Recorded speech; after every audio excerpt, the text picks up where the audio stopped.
And Julia was very passionate about things. She was really an activist at our church and at school.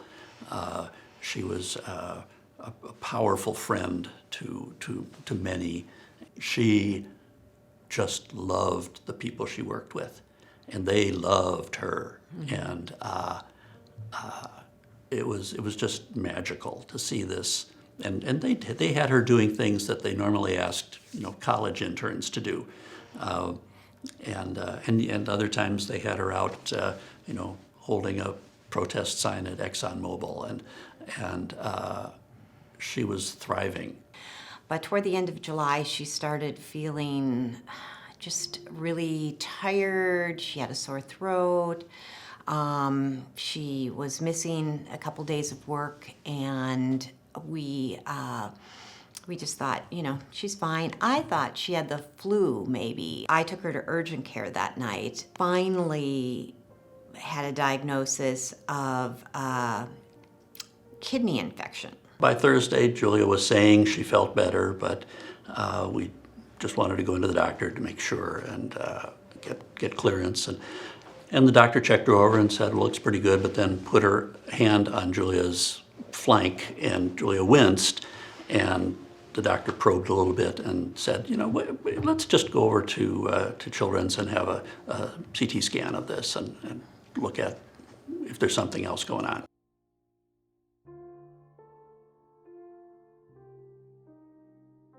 And I said, what are you talking about? This is a 110-pound, very fit teenager, and this doesn't seem to fit. And they were like, no, it's, It's unusual, but not unheard of. Not unheard of. And we'd like you to admit her to the hospital. It always feels like all of us. Admit all of us to the hospital and take her gallbladder out. And it seemed, I'll use the word for the first time, weird. They did a variety of tests, and there were a succession of providers, coming and going. It was hard to tell for us, who was who at this point. I mean, they all introduced themselves, but we're not tracking completely. And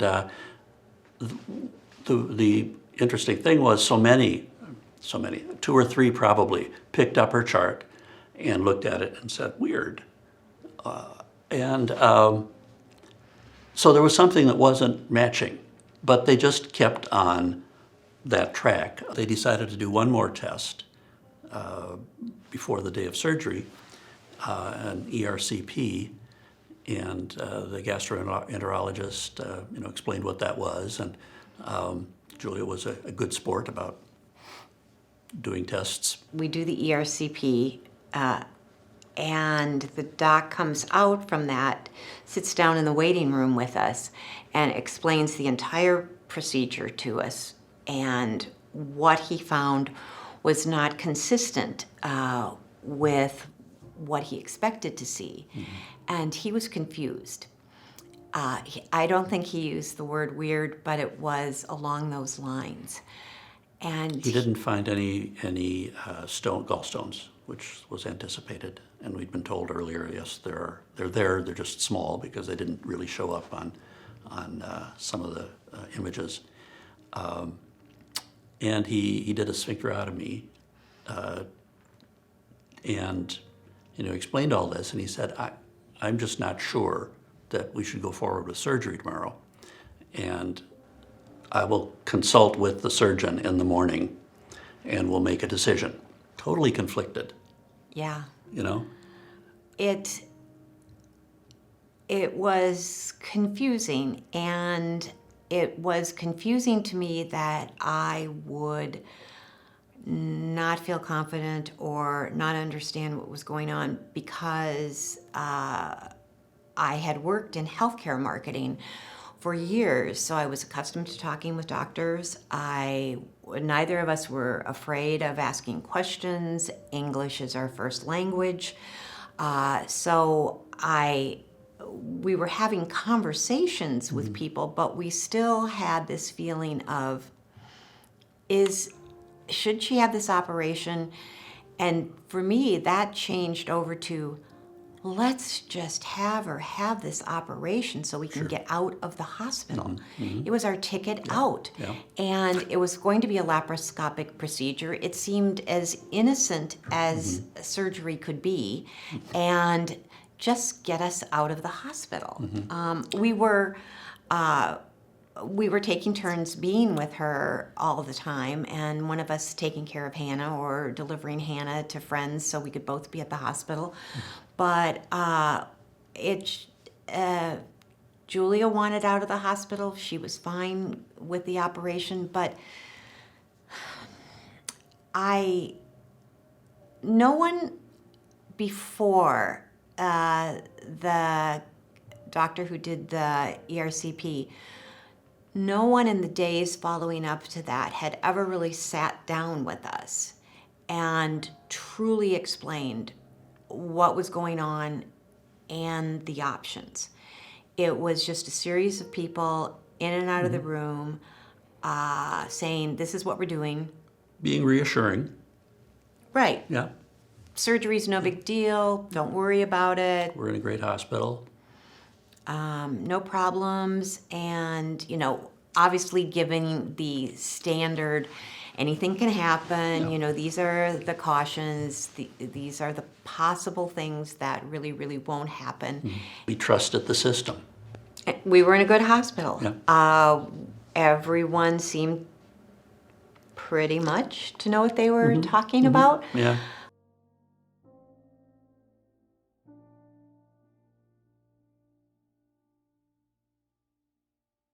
It wasn't until kind of Julia was being prepped for surgery that we confirmed that he had talked to the GI doc.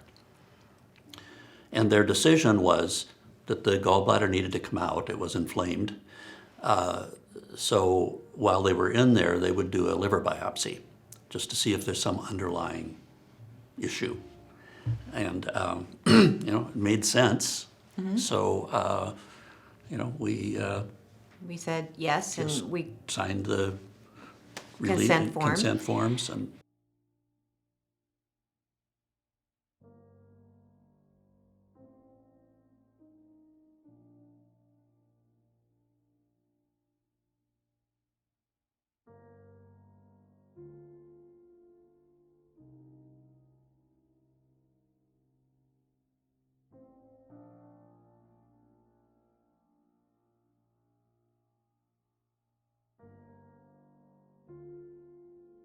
I'm in the room with just a nurse. I have not met this nurse before, and we're kind of trying to establish a relationship.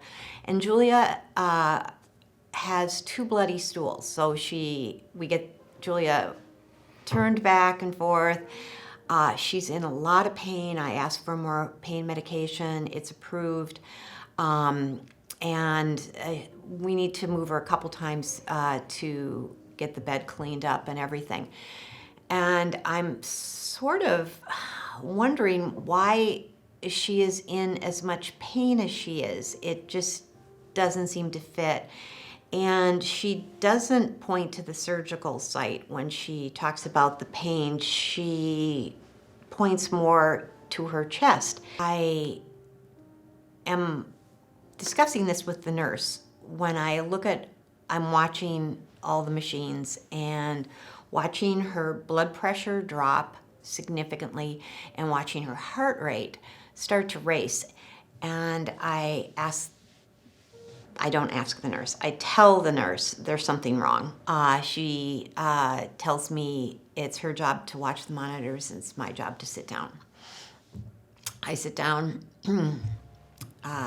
Unlike me to follow an order at this point, but I sit down, I record all of the information, I stand up and go over to hold Julia and assure her everything is going to be all right. When her eyes roll back in her head, and she codes.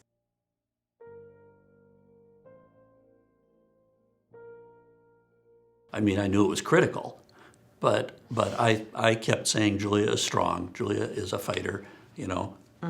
Just, you know, hang on, don't expect the worst. And, you know, I hadn't realized that, frankly, there was no hope at that point, because she had DIC, which has been explained to me is that there's kind of no turning back at that point. At a certain point in that. The surgeon had been called en route to St. Paul and turned around and came back. And while he wasn't there at the beginning, he was there shortly after. Right, Well, and they said we lost her. It was the most impossible thing I have ever heard in my life. So our room turns into chaos, complete and utter chaos. And then I asked to see her. And they said, "No, you can't go in. We have to clean her up." And I said, "You have 60 seconds." And I'm walking in that room and I don't care. And she's my daughter, and get out of my way.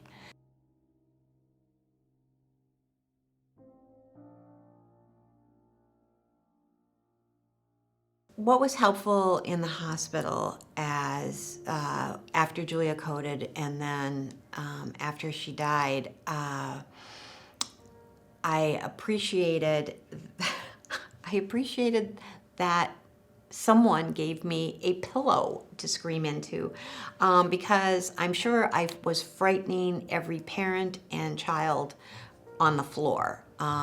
Doors were closing, windows were closing, you know, just a little thing like that. And I don't know the derivation of all the words, but the idea of hospital and hospitality come together for me. And I appreciated being put into a room where I wasn't,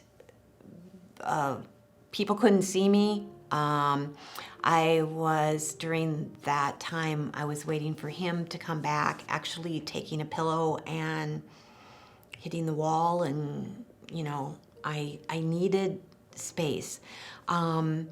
What I didn't realize until later, what would have been handy and helpful is if somebody had given me some water. I think it's natural to, I mean, this is big, right? And you're witnessing this. You are not the victim. You are the observer, the provider, and there's up to a point.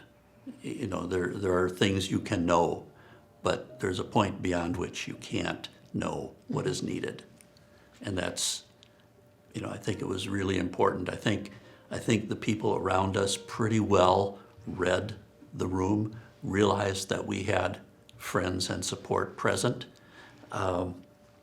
They were as accommodating to our friends as they were to us. There was a lot of grief going on, and it wasn't only ours. There was the crisis. There was the how do we respond to the family in this moment of grief.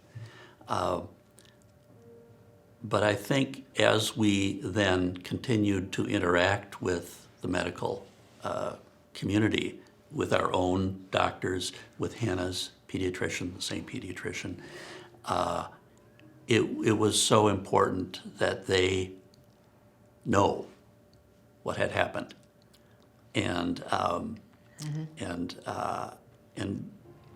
realize how fragile we were for a long time. And I think it's important to remember that people don't get over this. The hospital was truly amazing. We, everybody there that night, expressed their grief and said Sympathy. sorry and Yeah. sympathy. But it was probably 2 days after Julia died where we received a call from the hospital. And it was Phil, right? So it was the chief medical officer saying he was sorry. And that was huge for us to have someone at that level call and say they were sorry. And that was an extremely human thing to do. It was an invitation, he said,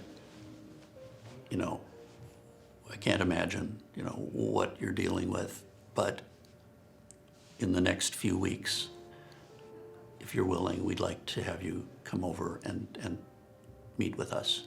And basically to, again, express their deep sorrow for our loss, and to acknowledge that the system let us down.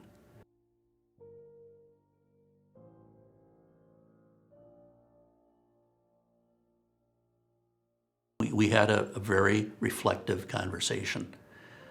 They answered all of our questions. They challenged each other in a collegial sort of way, saying, how did we miss this? Mm-hmm. What was that, and why didn't I? And it was, I say ours weren't the only tears in that room.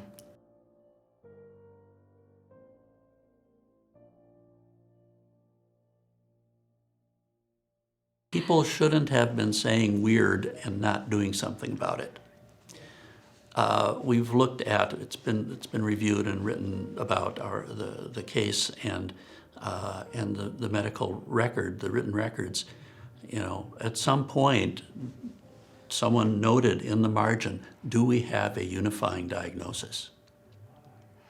So someone saw that and realized that this doesn't make sense. But there was what I've called, everyone gave someone else the benefit of the doubt. There was that initial diagnosis, gallbladder, and everyone tried to make everything fit that diagnosis. And they rationalized the weirdness in the context of that diagnosis. The autopsy came back with the Epstein-Barr. And the underlying fulminant Epstein-Barr virus, DIC with a fulminant Epstein-Barr virus. And it was shocking that something so basic could have been missed with a 15-year-old girl with the exact symptoms for this. And the gallbladder just took it in a different direction. And As we understand that the inflammation of the gallbladder can be a consequence of an Epstein-Barr infection. So, but we work with all sorts of people in the medical community to make a difference, to tell the story, and to say that diagnosis is more important than just getting a code to get into the hospital. Yeah.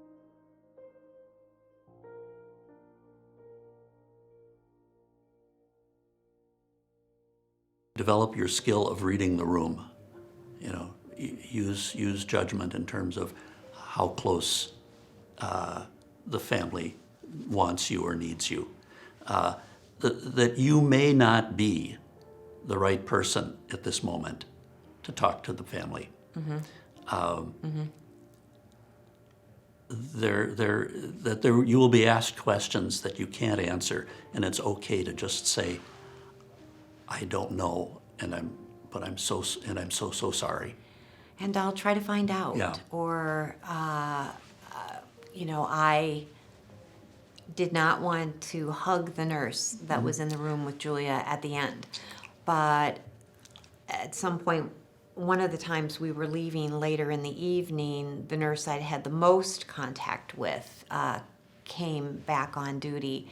And we saw each other in the hallway, and I definitely wanted to hug her. We had spent many hours together.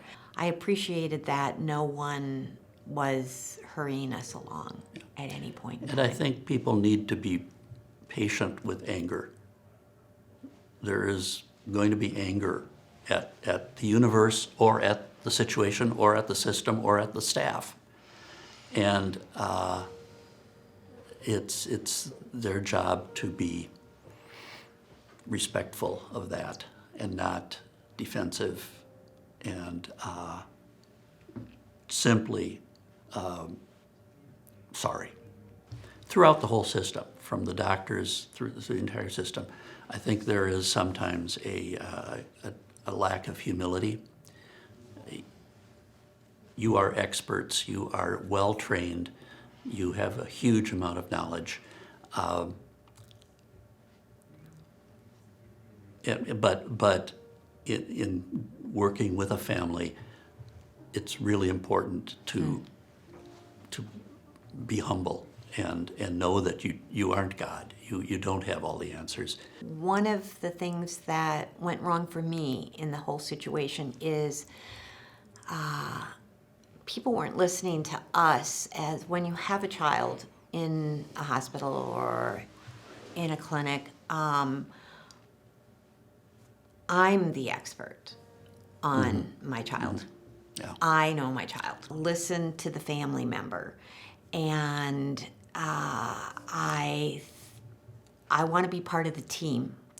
And that's really important, and that's one of the I think the new developments that we've watched is the idea of co-production of diagnosis, where it's not it's the doctor, it's the nursing staff, it's the patient's family, all have contributions to make to the evolution of a diagnosis. There's been a belief that patients want certainty, and of course we do, yeah. But if there is uncertainty, Yeah. I think it's really important to acknowledge that, to reassure the patient and family that they're going to continue to work on this and support them and find the answers. But sometimes acknowledging uncertainty allows everyone to step back, including the family and patient, who might say, well, I didn't bring it up before, but she had this 3 weeks ago. Where is Julia now in our world? She's with me every day. She lives in us, yeah. She is always with us. We took the kids on international trips when they were young, and Julia was in many places around the world. We have interred her ashes at Lakewood Cemetery, but we kept some that we've scattered in what we call sacred places around the world. In the circle at Stonehenge, at the headwaters of the Nile, On a beach. Tulum in Mexico. Places that won't be turned into condos. Yeah. Places she would have loved. And places she did love. Lake Superior. Yeah. Custer State Park in South Dakota. So she is everywhere. Yeah. And she is changing the world, as she would have.